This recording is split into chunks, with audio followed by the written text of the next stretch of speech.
별이랑 달 같은 거? 우주. 크리스토퍼 놀란 감독 작품 영화들 많이 보면서 천체 물리학이나 어떤 양자 물리학 이런 쪽에 좀 관심을 좀 갖고 있어요. 요즘에 많이 쓰고 있는 챗GPT가 생각납니다. 로봇도 있고 요즘 뭐 AI 해갖고 인공지능 그런 게 있다 보니까 사실 과학이 인간과 함께 생활하는 그런 시대가 되어가고 있는 것 같아요.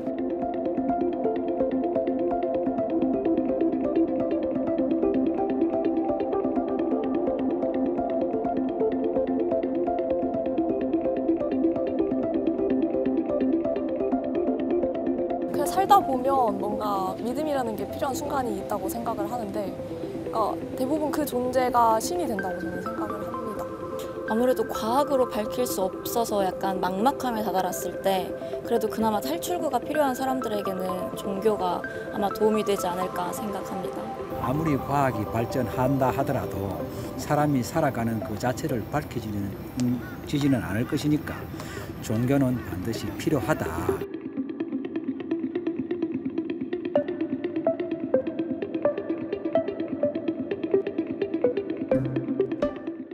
우리가 어렸을 때 공상 영화 속에서 봤던 장면들 기억하시나요? 운전자 없이도 이동하는 자동차, 그리고 한마디만 했는데 뭐든지 척척 해결해주는 로봇. 이런 세상이 오면 얼마나 편리하고 행복해질까 하는 생각 해보신 적 있으실 텐데요. 그런데 이 과학 발전이 정말 눈부신 속도로 발전을 하고 있고 때문에 실제로 저희가 지금 그런 세상에 살게 됐습니다. 그러면 혹시 세상은 날로 편리해지고 빨라지고 모든 게 쉬워졌는데 왜 우리는 행복하지 않을까에 대한 고민을 해보신 적은 있으신가요? 만약에 과학의 눈부신 발전 속에서도 내가 행복해지지 않는 이유, 그것에 대해서 고민하셨더라면 오늘 이 시간이 여러분에게 그 답을 줄 수 있지 않을까, 찾는 데에 도움이 되지 않을까 하는 생각이 듭니다. 서울시가 후원하고 생활성서사와 CPBC 가톨릭 평화방송이 함께하는 행복한 북 콘서트, 오늘 이 행복한 북 콘서트를 채워주실 두 분을 소개해드리겠습니다. 먼저 오늘 함께 나눌 책이죠. 과학시대에도 신앙은 필요한가의 저자이신 김도연 바오르 신부님께서 나오셨습니다.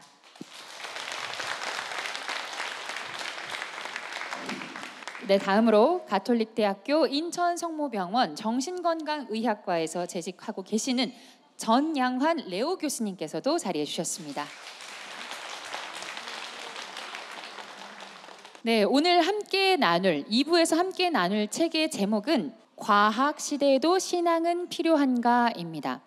이 책의 저자이신 김도연 신부님 프로필이 굉장히 인상 깊습니다. 국내 유일의 물리학자 신부님, 주목을 받기에도 정말 엄청나다라고 생각이 드는데 이미 여기 계신 분들 중에서 신부님을 이미 알고 계신 분들도 계시겠지만 오늘 처음 듣는 분들도 계실 것 같아요. 신부님, 어떻게 이 촉망받는 물리학자에서 사제가 되셔야겠다고 마음을 먹으셨나요? 제가 아주 어렸을 때 저희 아버지께서 갑자기 뇌종양으로 쓰러지신 적이 있으셨습니다. 그래서 이제 70년대 중반에 뇌종양 수술을 받으셨고 기적적으로 살아나셔서 지금도 대구에서 지내고 계십니다. 저희 아버지의 존재 자체가 어떤 면에서는 기적을 그냥 몸소 보여주시는 분이십니다. 다만 이제 저에게 있어서는 저희 아버지께서 대단히 편찮으신 상황에서 저에게 큰 기대를 갖고 계셨고 또 자식이 저 혼자이다 보니까 아버지 어머니의 기대를 충족시키기 위해서 열심히 그냥 공부하고 그분들이 원하시는 삶을 살았었습니다. 그래서 이제 좋은 학교 입학하고 그리고 계속 공부를 해서 이제 박사과정까지 진학하게 되었죠.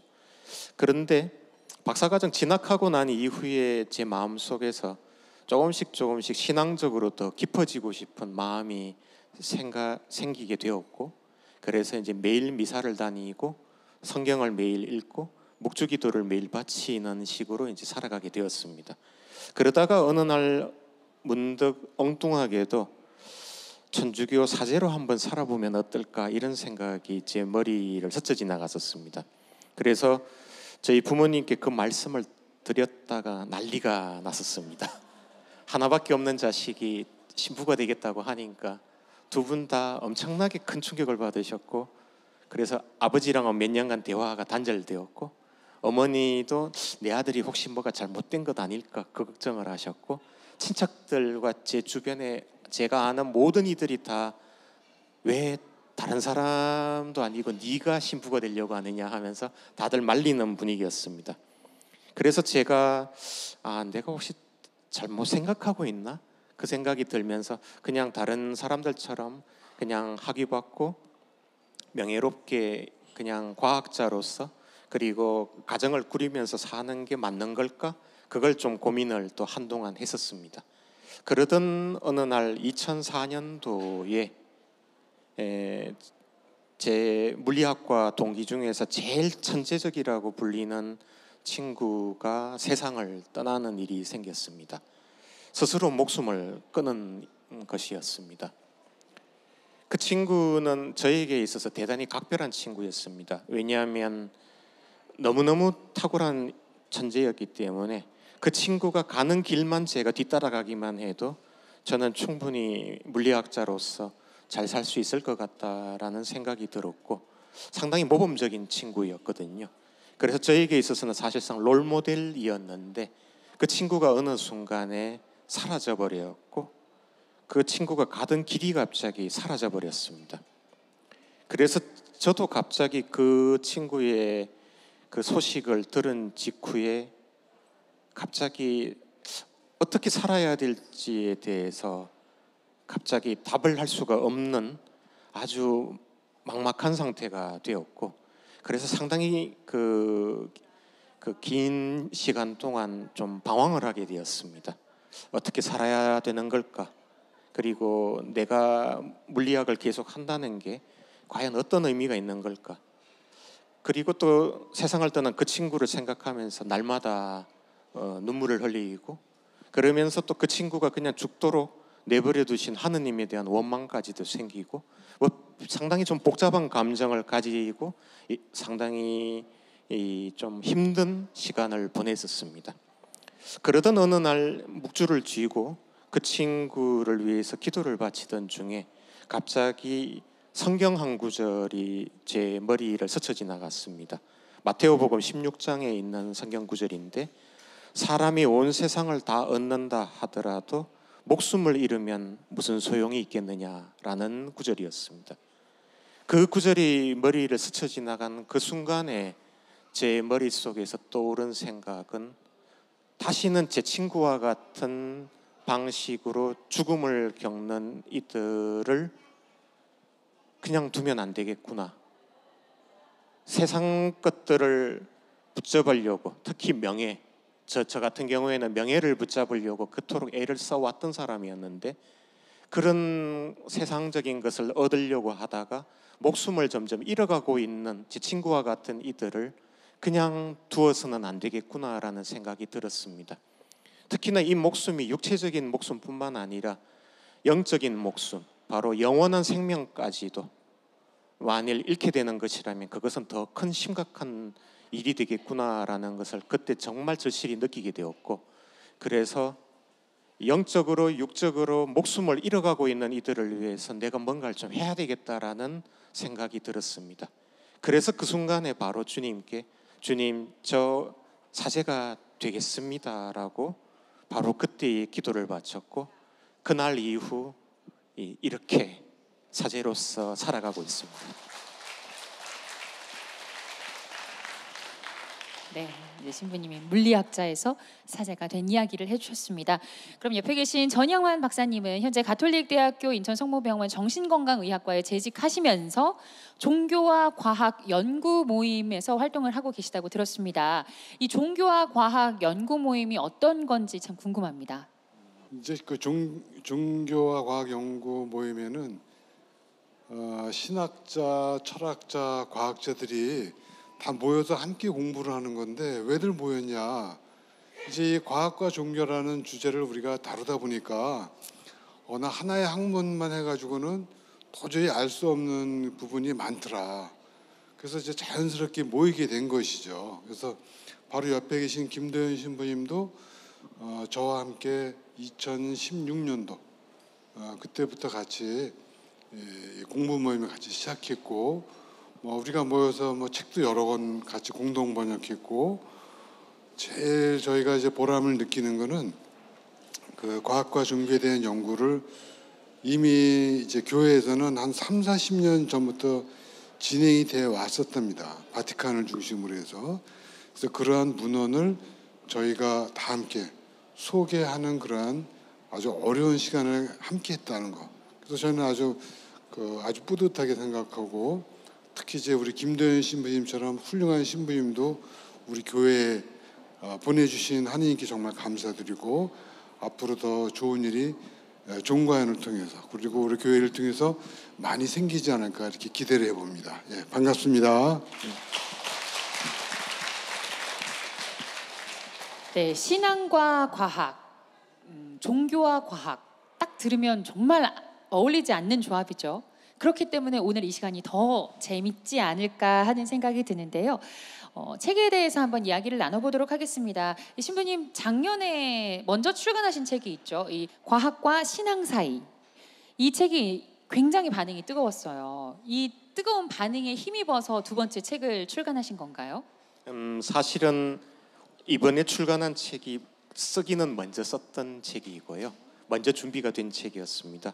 이미 2019년도부터 작업을 해 오던 중이었는데, 작년에 우연히 이 가톨릭 평화방송에서 가톨릭 둘레 특강이라고 하는 새로운 프로그램을 시작하면서 저를 연사로 초대를 해주시다 보니까 제가 원래 가지고 있던 원고 가운데 일부를 좀 더 대중적으로 설명을 하는 그런 식으로 제가 둘레 특강을 준비를 하게 되었고요. 그러면서 그 원고를 생활성서사에 의뢰를 해서 작년에 먼저 출판을 하게 됐습니다. 그리고 올해 나온 이 책이 사실은 좀 더 많은 내용을 담고 있고, 원래 좀 더 오랫동안 제가 준비한 책이라고 말씀드릴 수 있습니다. 네. 그리고 또 옆에 계신 교수님께서도 물리학, 철학, 그리고 신학, 이해를 위한 공동탐구라는 책을 우리 신부님과 함께 만들었다, 번역을 하셨다라는 이야기를 들었습니다. 그랬을 때 교수님께서 이 신부님의 새 책 출간을 내셨을 때 어떠셨어요? 저희가 모여서 이제 종과의 모임을 하면서 공부할 때도 항상 늘 이제 부담감을 느꼈던 부분은 이 내용이 하도 학문적으로 깊고 아주 난해하기 때문에 이걸 어떻게 쉽게 평이하게 우리 신자들한테 소개할 수 있을까, 이 문제가 항상 부담스러웠던 것이죠. 근데 마침 우리 김도현 신부님이 이러한 책을 2권이나 내주셔서 저뿐만이 아니라 우리 회원 모두가 다 너무너무나 감사드리고 있답니다. 여러분, 글을 쉽게 쓴다는 거는 정말 어려운 작업인 거 아시죠?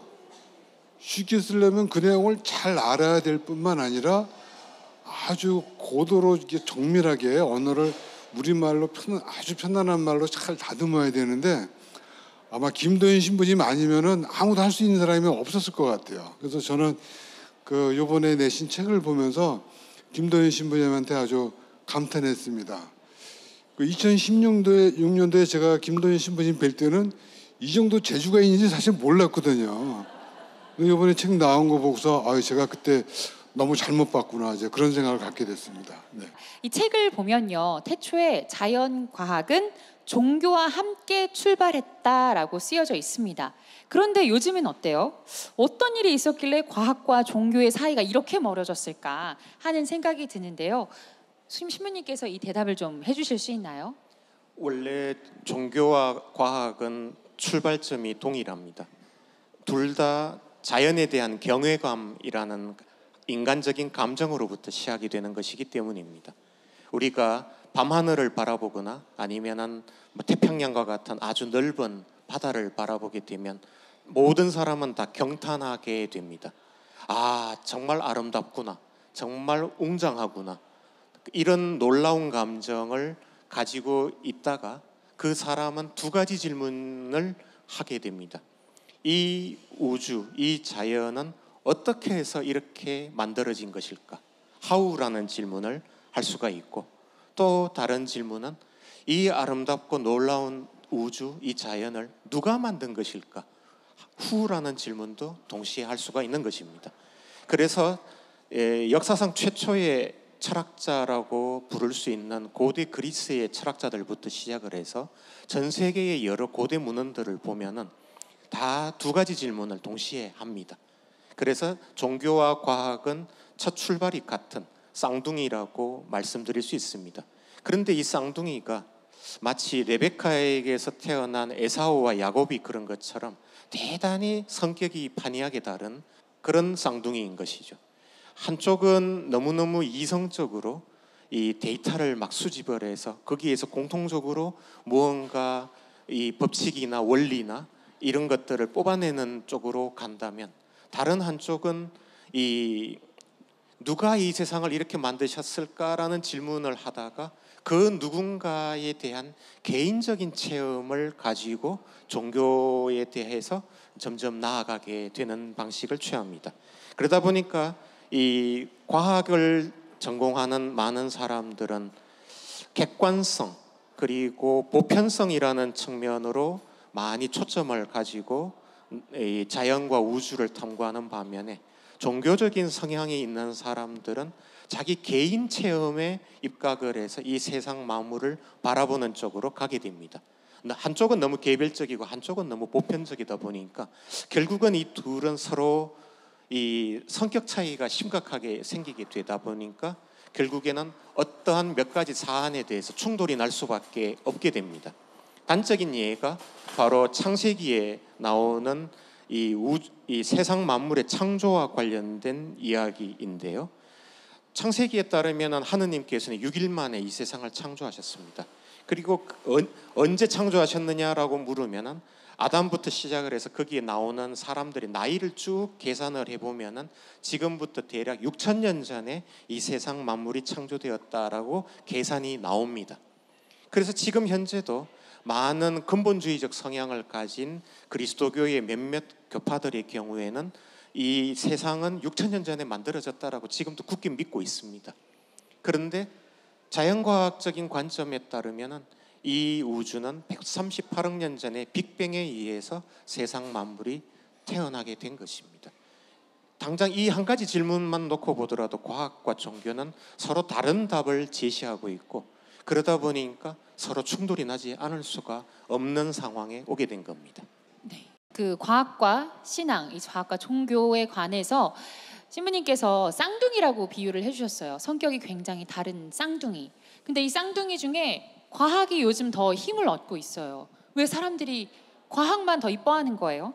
이런 과학 만능주의가 우리 사회에서 힘을 얻고 있는 요즘 왜 이렇게밖에 될 수 없게 되었나 하는 이유를 안 들어볼 수가 없거든요. 네, 과학은 기본적으로 보편성을 지향합니다. 보편성이라는 것은 결국 모든 사람들이 다 동의하고 다 인정한다라는 의미이죠. 그래서 한 가지 어떤 주장에 대해서 이 과학은 기본적으로 상당히 많은 데이터를 일단 축적해 놓고서 봐라, 이렇게 많은 데이터가 똑같이 이 이야기를 하고 있지 않느냐라고 사람들을 설득하는 방법을 취하기 때문에 사람들은 과학의 이야기를 더 신뢰할 수밖에 없습니다. 모세가 이 하느님을 불타는 떨기나무를 통해서 경험을 했는데, 그걸 아무리 사람들에게 얘기를 해도 사람들이 100% 믿어준다는 보장이 없습니다. 모세 저 사람 미친 거 아니야? 이렇게 그냥 한마디로 치부해 볼 수 있는 거죠. 하지만 과학의 경우에는 그렇지 않습니다. 어느 누구든지 다 코로나 바이러스에 대해서 얘기를 하면 사람들이 다 받아줍니다. 왜? 데이터가 똑같은 게 많이 있기 때문에. 그러다 보니까 결국은 과학은 종교와 특정한 문제에서 충돌이 나게 되면 점점 더 사람들은 과학을 신뢰할 수밖에 없게 됩니다. 제가 며칠 전에 대구대교구 소속 신부님들을 대상으로, 신부님은 빅뱅 우주론의 138억 년 전 우주 창조를 더 받아들이십니까? 6,000년 전 이 창세기에 따른 그 세상 만물의 창조를 받아들이십니까? 하니까 모든 신부님들이 138억 년 전 빅뱅 내용을 더 받아들인답니다. 신부님들이 그러세요. 천주교 신부님들이. 그거는 무슨 얘기입니까? 그분들도 데이터가 더 많고 더 과학적으로 접근된 것을 믿고 받아들인다라는 얘기입니다. 그래서 결국은 어떠냐 하면은 과학과 종교가 특정 문제로 인해서 충돌이 나면은 과학이 압도적으로 이길 수밖에 없는 식으로 가고 있습니다. 그런데 그러다 보니까 이제는 과학자들이 과학이 세상 모든 걸 다 설명해 줄 수 있다라는 주장을 이제부터 하게 되는 겁니다. 자, 니들이 종교라고 생각했던 것, 초자연적이라고 믿고 받아들였던 기적들 다 과학이 설명해 줄게. 이제 그렇게 되는 겁니다. 단적인 예로 리차드 도킨스라고 하는 영국의 진화론자가 있습니다. 이 사람이 어떤 얘기를 했느냐? 바로 우리가 너무나 잘 아는 이 루르드의 마사비엘 동굴 앞에 갔습니다. 그리고 나서는 뭐라고 얘기하느냐? 자, 여러분들께서는 지금 수많은 천주교 신자분들이 기적을 기다리면서 지금 성수를 마시고 기도하는 모습을 보고 계십니다. 그런데 루르드에서 실제로 일어나는 기적은 대략 몇 퍼센트 정도 됩니다. 이 정도 퍼센테이지는 그냥 병원에 가지 않고도 병이 자연적으로 치유되는 퍼센테이지와 거의 동일합니다. 그렇기 때문에 루르드에서 기적이 일어나는 거 그거 믿을 필요 없습니다. 이거는 그냥 자연 치유에 불과할 뿐이기 때문입니다 라고 이야기를 했고, 그것이 BBC 방송을 타고 다큐멘터리로 제작이 되어서 전 세계에 방영이 되었습니다. 자, 과학자들이 이렇게 얘기하면 사람들은 그걸 믿습니다.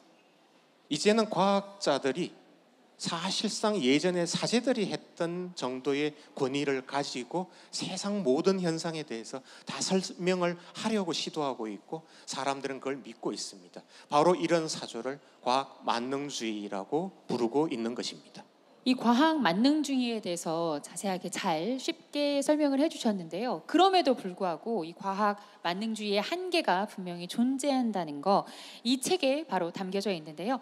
여기서 잠깐 최준익 막시모 찬양사도님의 노래 한 곡 듣고 그 이야기 나눠가 보도록 하겠습니다. 여러분 박수로 청해 듣겠습니다.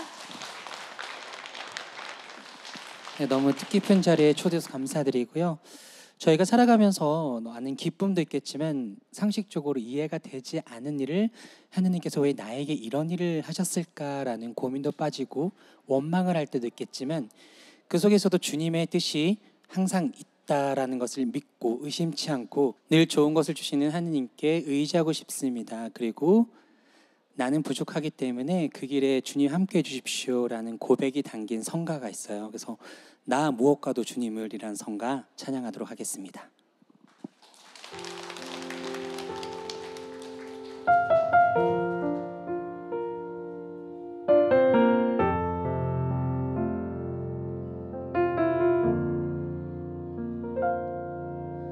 난 무엇과도 주님을 바꾸지 않으리.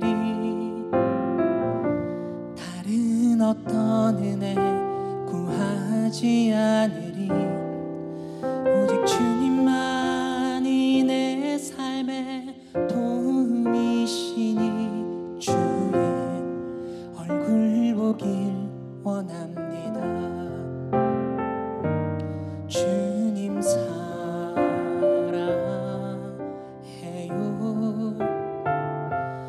온 마음과 정성 다해 하느님의 신실한 친구 되길 원합니다.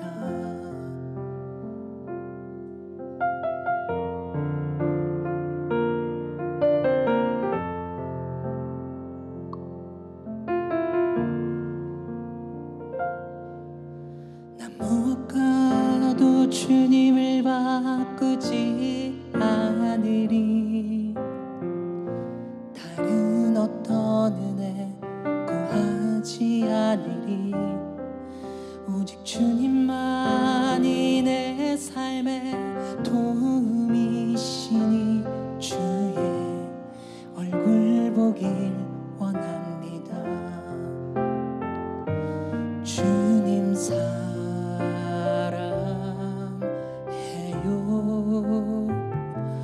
온 마음과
자, 이제 책에서 주로 다루고 있는 과학 이야기 중에서 많은 분들이 관심을 갖는 부분에 대해서 한번 이야기를 나눠볼까 싶어요.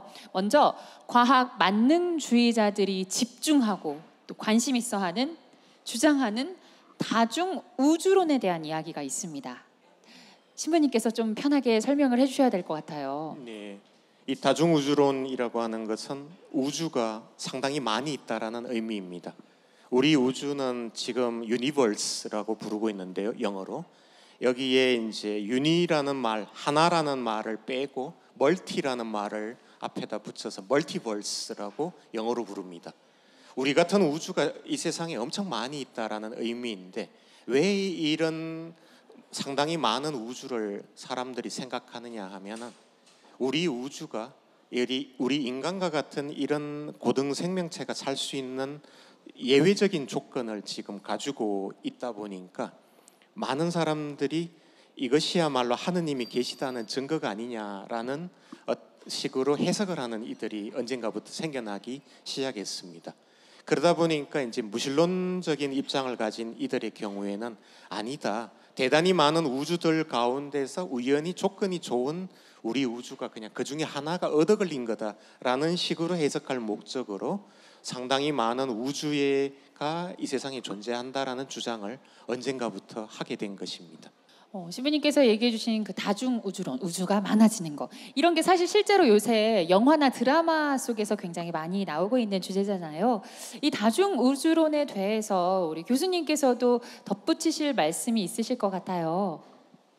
다중 우주론 같은 경우는 사실은 이제 상상물의 결과다, 이렇게 보시면 될 것 같아요. 과학이 원래 입증 가능해야 되고 재현 가능해야 되는데, 다중 우주론은 그런 거랑 전혀 관계가 없다는 것이죠. 있는지 없는지 아무도 증명할 수도 없고 검증할 수도 없다는 것이에요. 그런데도 이제 과학으로 이제 행세를 하고 있으니 그거는 참 이상한 일이긴 한데, 이 대목에서 우리가 이상한 거는 이제 과학이 범위가 어디까지를 우리가 과학이라고 할 수 있는가, 이게 지금 과학자들 사이에서는 좀 의견이 조금 다르다는 것이죠. 근데 다중우주는 분명히 과학적 선을 넘어선 거는 맞다. 대부분 과학자들은 거기에 동의하고 있다는 겁니다. 네. 그럼 여기서 이 다중 우주론만큼이나 또 사람들이 굉장히 뜨겁게 관심을 갖고 있고 또 논쟁거리가 이루어지고 있는 뜨거운 주제가 또 책에 하나 더 나옵니다. 바로 진화론입니다. 다들 많이 알고 계시죠? 그런데 이 진화론에 대해서 신부님께서 짧고 또 알기 쉽게 정리를 해주신다면 어떨까요? 예, 진화론은 사실은 좀 복잡한 이론이긴 하지만 아주 간략하게 말씀드린다면은, 태초에 아주 단순한 단세포 생명체가 어떻게 생겨난 이후에 이것이 진화 원리에 따라서 점점 고등화, 복잡화라는 과정을 거쳐서 결국 인간 또는 다른 생명체와 같은 고등한 복잡한 동물, 이 다세포 생명체가 결국은 생겨나게 되었다라는 것을 설명하는 이론입니다. 네, 교수님께서도 이 진화론 학창 시절에 많이 공부하셨을 것 같은데 좀 설명해 주세요. 사실은 이제 진화론은 과거에도 그랬고 지금도 그렇지만 하나의 단일한 그 학문이라고 보긴 좀 어려운 것이죠. 제가 학생 때는 진화론을 전제로 한 통계학, 생물학, 면역학, 유전학 이런 공부를 이제 많이 했었는데, 진화론 이래서 따로 별도의 학문적 정립은 돼 있지 않았던 것 같습니다. 근데 제 기억에 가장 인상적으로 남는 거는, 제가 가톨릭 대학교를 나왔는데 그 당시 저희 학교에도 신부님들이 여러 분 계셨었거든요. 근데 단 한 번도 진화론에 대해서 반대하신 적이 한 번도 없었다는 것이죠. 우리 교회는 이 진화론, 포괄적인 의미의, 넓은 의미의 진화론에 대해서는 사실은 한 번도 반대한 적이 없었답니다. 지금 왜곡된 이상한 무신론적 진화론에 우리가 반대하는 것이지, 학문적인 유신론적 진화론은 아주 적극적으로 지지를 하고 있는 것이죠. 네. 그런데 이 진화론에 대한 논란이 계속 끊이지 않고 있는데, 이 진화론도 사실은 과학적으로 다 설명 가능하진 않다, 그 한계가 있다고요. 네, 맞습니다. 그 자연과학의 여러 분야들 중에서 물리학이나 화학 같은 이런 분야들은 동일한 실험을 뭐 10,000번, 뭐 10만 번, 100만 번씩 할 수가 있습니다. 단적으로 입자 가속기 같은 경우에는 뭐 1억 번씩 똑같은 실험을 반복할 수도 있습니다. 그런데 이 진화론과 관련되어서는 뭐 10,000년 전에 어떤 생명체가 있었는데 그것이 지금 어떤 식으로 진화가 되었다라는 것을 우리가 실시간으로 관찰을 할 수가 없기 때문에 결국 진화론을 설명하기 위한 유일한 방법은 땅을 파서 그냥 화석을 채취해서 그 화석들을 쭉 일렬로 나열해서 얘들이 이렇게 변화했고 이렇게 변화해서 여기까지 왔다라는 식으로 설명하는 방법밖에 없습니다. 그러다 보니까 일단은 화석 자체를 우리가 채취하는 것 자체가 기술적으로 한계가 명확히 있고, 그리고 그러다 보니까 너무 듬성듬성 이 화석들이 발견되다 보니까 이것을 어떻게 끼워 맞추느냐에 따라서 다양한 시나리오들이 나올 수 있는 여지가 있습니다. 그래서 사실은 진화라는 것이 일어난다라는 것에 대해서는 모든 진화론자들이 공통적으로 다 동의하지만 구체적인 이론으로 들어가면은 제각각 다른 이론들을 다 제시하고 있는 것이 현재 진화론의 아주 중요한 측면이고요. 그리고 그 외에 다른 여러 가지 또 한계들도 있지만 가장 심각한 한계 하나만 말씀을 드린다면은 이 지구상의 최초의 생명체가 도대체 어떻게 생겨났는지에 대해서 어느 누구도 지금까지 제대로 된 설명을 내놓고 있지 못하다는 것입니다. 예전에는 오파린 가설 뭐 이런 류의 이론들이 있었습니다. 그래서 원시 그 지구 대기에 있는 가스들이 뭐 어떻게 전기 스파크에 의해서 응축이 될 때에 거기에서 뭐 RNA나 DNA 같은 것이 합성이 되고 걔네들이 어떻게 역사상 최초의 생명체를 구성할 수 있었다, 이런 식의 시나리오들이 있었는데 아무리 그 실험을 실제 대학이나 연구소의 실험실에서 재현을 해보려고 해도 지금까지 한 번도 성공한 예가 없었습니다.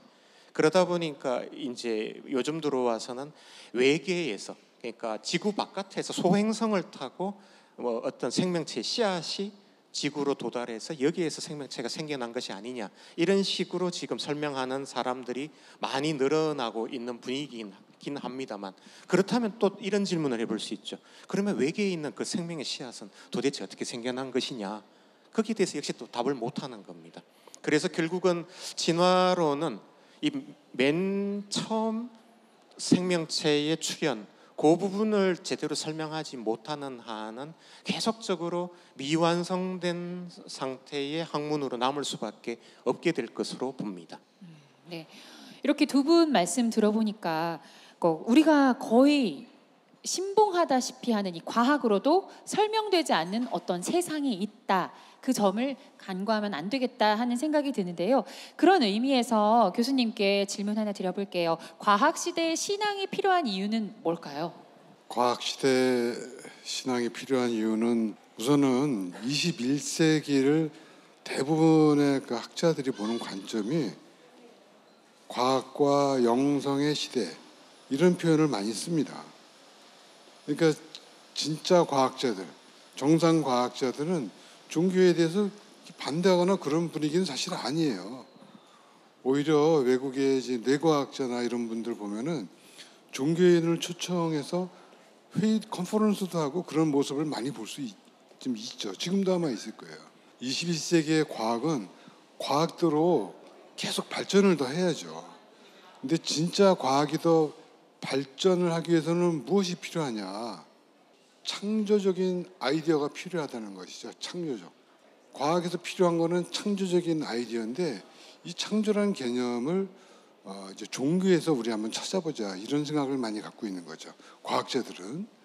그런데 사회적으로는 그 과학이 아무리 발전이 돼도 과학 자체는 삶의 의미를 아무것도 해결할 수 없습니다. 삶의 의미를, 우리가 인생을 살아가는 의미가 뭐냐, 뭐 삶의 의미가 뭐냐, 뭐 고통이 뭐냐, 이런 거는 과학하고 아무 관계가 없어요. 근데 지금의 이 과학 그 만능주의자들이 하는 짓은 뭐냐면 그런 모든 것을 다 과학적으로 설명할 수 있다라고 주장하는 거기 때문에 우리가 거기에 이제 그 반대를 하는 것이죠. 21세기는 과학과 영성의 시대로 우리가 생각하면 될 것 같고 신앙도 여전히 지금보다 훨씬 더 그 중요한 역할을 할 가능성이 크다. 저는 그렇게 봅니다. 이 책의 제목처럼 과학 시대에 신앙은 필요한가? 그러면 이 과학 시대에도 종교는 어떤 역할을 해야 하는가에 대한 내용까지 함께 잘 담겨 있는데요. 그 부분을 우리 신부님께서 낭독해 주시면 어떨까요? 과학과 신앙은 어느 한쪽만 극단적으로 강조될 경우 독단적이고 폭력적인 성향을 띠게 된다는 점을 인류 역사의 수많은 예들이 분명히 보여준다.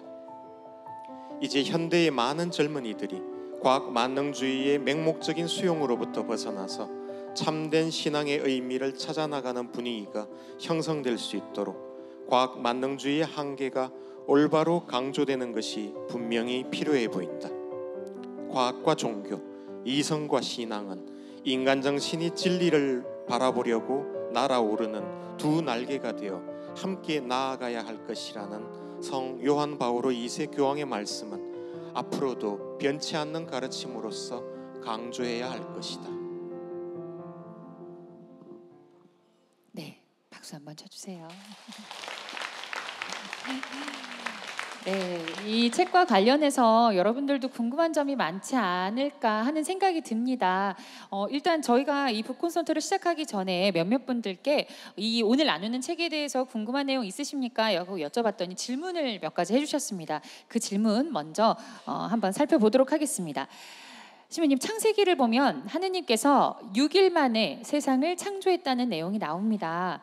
과학적으로 보면 전혀 말이 안 되는 이야기인데 이 부분을 어떻게 받아들여야 할까요? 라는 질문이 들어왔습니다. 예, 제가 아까 종교와 과학이 쌍둥이라는 말씀을 드리면서 종교는 후라는 질문에 대해서 답을 하려고 시도하는 그런 접근법이라고 말씀드렸습니다.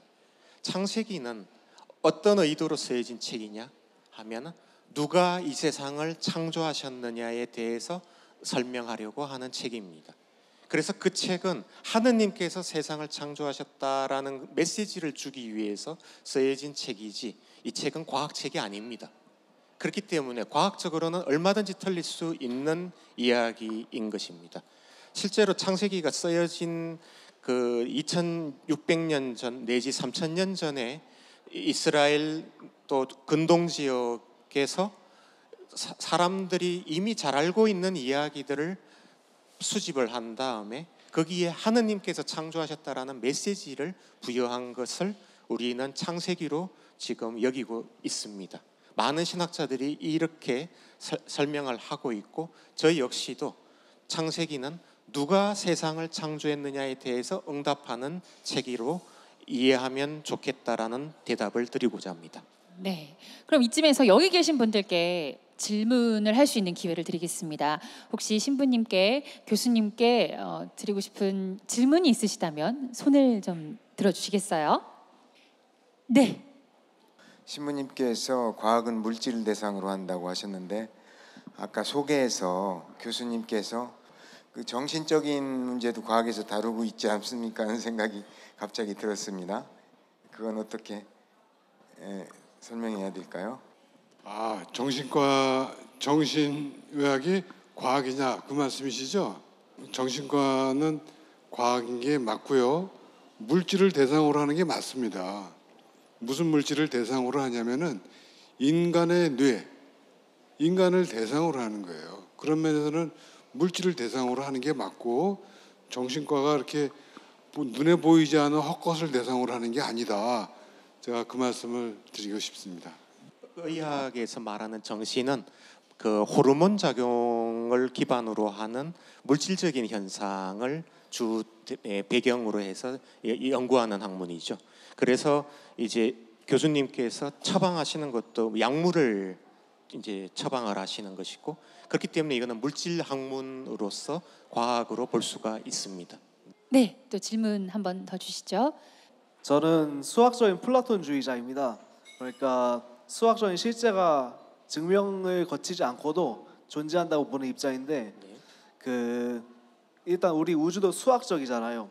그러면 하느님은 어떤 방식으로 우리 우주를 이렇게 수학적인 방식으로 만드셨는지, 그거에 대해서 어떤 관점을 가져야 좀 적절할 것 같는지 그게 좀 궁금합니다. 대단히 수학적인 질문인데요. 아니 농담이 아니라 수학자들이 항상 하는 류의 지금 질문을 하셨어요. 그리고 이론 물리학자들 중에서도 극단적으로 이론적인 분들이 저런 류의 질문을 하시는데, 대다수의 자연과학자들은 저 질문 자체가 성립이 되는가에 대해서 의문을 제기할 수 있습니다. 왜냐하면 이제 실험이나 관측을 기반으로 하는 분들의 경우에는 저 질문 자체가 조금 이제 이상하게 들릴 수가 있어요. 그리고 하느님께서 세상 만물을 창조하실 때에 분명히 자연 질서라는 것을 부여하신 것은 맞는데, 그 자연 질서가 수학적인 것인가라는 것은 사람들마다 생각이 다를 수가 있습니다. 다만 이제 플라톤은 실제로 그렇게 생각했던 사람이 맞고, 그리고 지금 현재 그 궤를 계속해서 잇고 있는 그 수학자들이나 이론 물리학자들은 그런 생각을 합니다. 그래서 이제 수학적인 아름다움을 이나 대칭성 같은 것을 보면서 세상은 이렇게 창조되었구나, 이렇게 이제 감탄을 하는 방식을 취하고 있는데, 정확하게는 그 질문에 대해서는 저는 답변을 못 내리겠습니다. 이거는 제가 죽고 나서 주님께 직접 한번 여쭤보는 게 맞다고 보고요. 다만 분명한 것은 하느님이라는 분이 세상 만물의 창조주가 맞다라는 것만큼은 저는 확신을 가지고 말씀드릴 수 있겠습니다. 네, 좋은 답변이 되셨지요? 네. 끝으로 우리 교수님께 제가 질문을 하나 해보도록 하겠습니다. 이 신부님께서 쓰신 과학시대에도 신앙은 필요한가? 이 책을 추천하고 싶은 분들이 계신가요? 제가 꼭 읽기를 권하는 대상은 젊은이들입니다.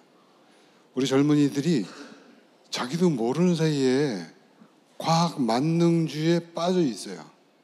언제부터? 중학교, 고등학교, 대학교 뭐 전부 평생을 그렇게들 살다가 지금 어른이 되고 있단 말이죠. 그러니까 아까 제가 말씀드린 그런 불행한 결과가 자꾸 초래되는 거예요, 우리 사회에서. 그러니까 우리 사회가 전반적으로 과학 만능주의에 거의 빠져 있다. 우리는 과학을 절대 거부하거나 반대한 적도 없고 그렇게 할 생각이 없는 거예요, 이 책에서. 단지 우리 신부님이 강조하는 것은 과학 만능주의로부터 지금 이 시대를 구원해야 되겠다. 지금 그런 목표로 이 글을 쓰셨다라고 저는 생각하기 때문에 특히 젊은이들이 꼭 읽었으면 좋겠고, 우리 여러분들이 집에 자녀분들이 젊은이들이 있으면은 꼭 권했으면 좋겠습니다. 네. 오늘 저희가 이 책 이야기를 나눈 이유는 뭐 과학이 더 필요하다, 신앙이 더 필요하다, 이런 두 가지 문제에 대해서 이야기를 한 게 아니라 요한 바오로 2세 교황님 말씀처럼 과학과 신앙이 함께 두 날개가 되어서 우리에게 진정한 행복을 찾아야 한다, 우리 행복을 전해줄 수 있었으면 좋겠다 하는 게 아닐까 싶습니다. 오늘 함께해 주신 교수님 그리고 신부님 정말 감사드리고요. 긴 시간 동안 끝까지 자리해 주신 관객 여러분들께도 다시 진심으로 감사의 말씀 드리겠습니다. 마지막으로 최준익 막시모 찬양사도의 노래 큰 나무 되리라 이 곡 들으시면서 저도 여기서 인사를 드리도록 하겠습니다. 함께해 주셔서 감사합니다.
말씀을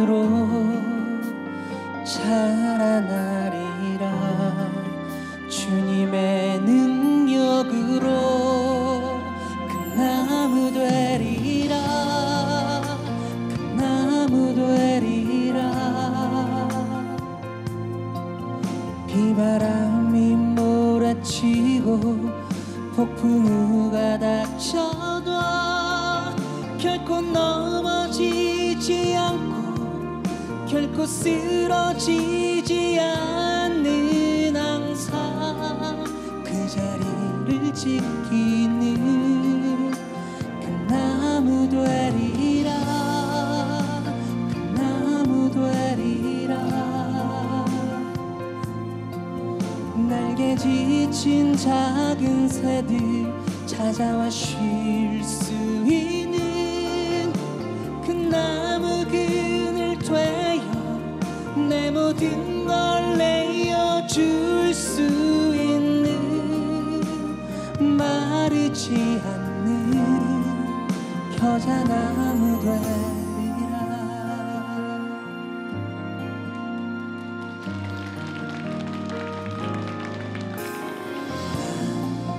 비록 겨자씨처럼 지금은 아주 작지만 주님의 말씀으로 자라나리라 주님의 능력으로 그 나무 되리라 그 나무 되리라 비바람이 몰아치고 폭풍우가 닥쳐도 결코 넘어지지 않고 결코 쓰러지지 않는 항상 그 자리를 지키는 그 나무 되리라 그 나무 되리라 날개 지친 작은 새들 찾아와 쉴 수 있는 그 나무 그늘 되어 내 모든 걸 내어줄 수 있는 마르지 않는 겨자나무 되리라